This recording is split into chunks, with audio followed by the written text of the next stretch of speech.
Vedant's latest quarterly results have exposed a significant fault line, signaling a powerful internal capital rotation that the broader market might be underestimating. While headlines focused on an 8% crash in key segments, one critical asset class within the conglomerate quietly demonstrated remarkable resilience. This isn't just about quarterly figures, it's about shifting structural modes. Let's first ground our understanding in Vedant's core business model. It's a diversified natural resources giant, spanning everything from oil and gas to base metals like zinc and copper, iron ore, and crucially, aluminium. Its value proposition lies in its integrated operations, often controlling the entire value chain from mining to refined products, theoretically insulating it from some upstream volatility. Vedant operates through distinct segments, each with its own cyclical drivers and cost structures. The oil and gas segment, largely through KN India, is sensitive to global energy prices. Iron and steel respond to infrastructure and construction demand. Power generation relies on fuel costs and industrial consumption. But that's not the full picture, because the aluminium business has a very different profile. Here's what happened in Q8. While Vedant's shares broadly reacted negatively, closer inspection reveals a stark internal divergence. The oil, gas, iron, steel, and power segments saw their shares crash by up to 8% following their updates. This indicates significant pressure points within these core operational areas, likely tied to either lower realizations or higher input costs. Now, this is where the narrative shifts. In direct contrast to the struggles of its brethren, Vedant aluminium shares rose. This is a critical signal. It suggests that despite broader corporate sentiment, the market identified specific tailwinds or superior operational performance within the aluminium segment. This isn't just a minor uptick, it's a testament to diverging underlying fundamentals. So, how does management typically respond to such a fragmented performance? We'd expect a re-evaluation of capital allocation. Segments under pressure, like oil, gas or iron, steel, might see reduced investment, while the rising aluminium business could become a focus for growth capital. This is where strategic decisions shape future earnings visibility and margin expansion opportunities. The next signal comes from management's corporate guidance.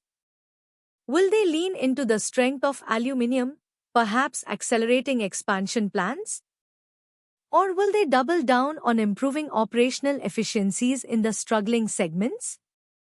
The execution strategy here will dictate how effectively Vedant can navigate these internal pressures and optimize its portfolio for better returns. Let's put this into a broader industry context. The global macro environment is a critical determinant. Oil gas prices have been volatile, influenced by geopolitical tensions and demand fluctuations. Iron steel face headwinds from a slowing global construction sector and China's property market woes. Power, domestically, deals with regulatory shifts and rising coal prices. However, aluminium is benefiting from structural tailwinds. The global push towards electric vehicles, renewable energy infrastructure, and lightweighting in industries is creating robust demand. Aluminium's role in the green transition, coupled with potential supply disruptions elsewhere, could explain its relative strength and Vedant's positive performance in this segment.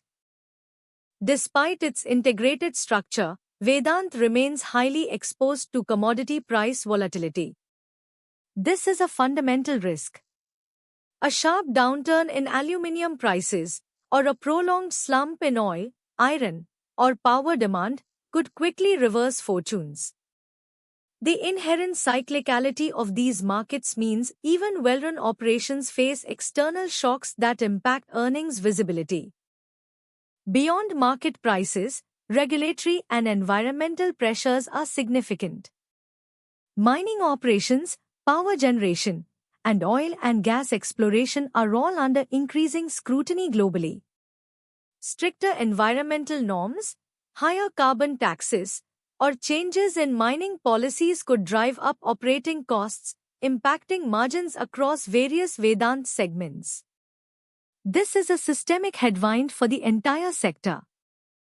Given this internal divergence, investors are likely reassessing Vedant's valuation. Is it still a conglomerate valued on a sum of the parts, or is the market now penalizing the weaker segments more aggressively? The multi-year thesis for Vedant hinges on its ability to effectively reallocate capital and de-risk its portfolio, potentially through strategic divestments or expansions in high-growth areas like aluminium.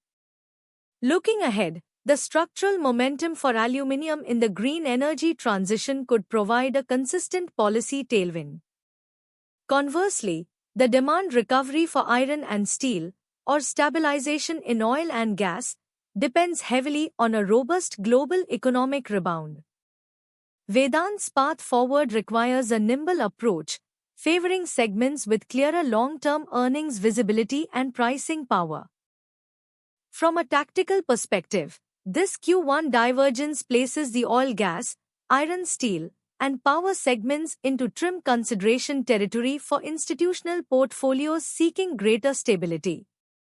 The structural headwinds and commodity price pressures suggest caution. However, Vedant's aluminium segment demonstrates breakout watch characteristics, exhibiting relative strength and benefiting from powerful, multi-year thematic tailwinds. Ultimately, Vedant's Q1 updates underscore the importance of granular, segment-by-segment analysis within diversified conglomerates. This isn't just about the top line, it's about understanding the internal currents of capital rotation.